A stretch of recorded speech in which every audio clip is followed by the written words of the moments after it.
baseball lifestyle. It's my lifestyle. It's something that the Yankees have been dealing with as well, twice now, is the extra inning rule, which has screwed them over twice, or not screwed them over, but Screwed them over? Screwed them over, yeah. And I know a lot They of people didn't are get the upset benefit about of it. Exactly, yeah. But I Yeah. know a lot of people are upset about how this is going because, I mean, it's doing what it's supposed to do. The longest game so far in the 7 games or 8 games or so that have been dealing with the extra innings rule of starting with a runner on second, the longest one has gone to 13 innings. So it's cutting down. You're probably not going to get a 19-inning game this year. But I know a lot of people are upset about it because it's just not how baseball is played. It's very different.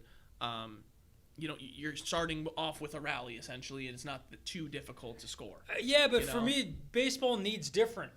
Yeah. And, it's the thing is, the viewership has gone down. People weren't watching the game as much. Some games are taking too long. Mm-hmm. And as good as a story of having a 20-inning game is, fun that could happen in the past, mm-hmm. the downside of it is if you have a game that starts at 7 o'clock, it's going to go till near 10 o'clock anyway on the East Coast. Yep. So you're in a situation where now you have people who are like, okay, I want to watch my team. I have no idea when this is going to end. Yep. So now I'm stuck in this limbo of it could be midnight. We're still playing baseball. Yep. And to do that, it just doesn't make sense. Additionally, if you scored more points, if you scored more runs, if you score more touchdowns, mm-hmm. you don't need overtime. Yeah. You're in this situation because you didn't do it when you had the chance. Right. Don't be mad that now it takes it out of your hands. Mm-hmm. You have this opportunity. Yeah. Right? And both sides are going to get this opportunity. Win. Do it better than the other team. Yeah. Everybody has the same rule. It's not like, this is going to benefit somebody else. No. We want the game to end. I want a winner. Get over it. Yeah. Be done. I know a lot of people also been talking about, too, they don't hate the concept because, yes, it's doing what it's doing, it's shortening games, but maybe starting it in the 12th inning, giving us 2 more innings of normal baseball, trying to win it that way. Maybe you get your actual closers in. Maybe you get that one pinch hitter that's going to come in after some guy gets on or whatever, and you see a little bit more baseball that's on the regular way it's played, and you get it. I think the only way – I actually – thinking about it just now, mm-hmm. I hate that. Okay. Because ultimately, it's just you're going to continue to have longer games. And if the goal is shorter games, and people are upset about how it is, I think there's one thing, and this might already be the rule, and I just haven't read into it. Mm-hmm. Start at the top of the lineup. I believe how it is you continue with the normal lineup, but whoever made the last out is on second. I believe so. So my point is, mm-hmm. starting over with the top of the lineup so you can have your best batters. Okay. Start at the top of the top of the, and I'll even say go with this. I'll put your leadoff hitter at second. Mm-hmm. I'll put your leadoff hitter at second.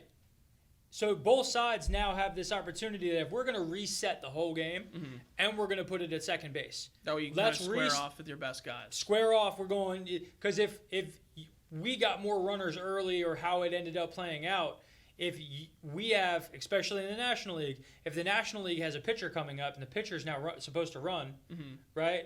Well, what if I wanted to keep him in, mm-hmm. right? Yeah.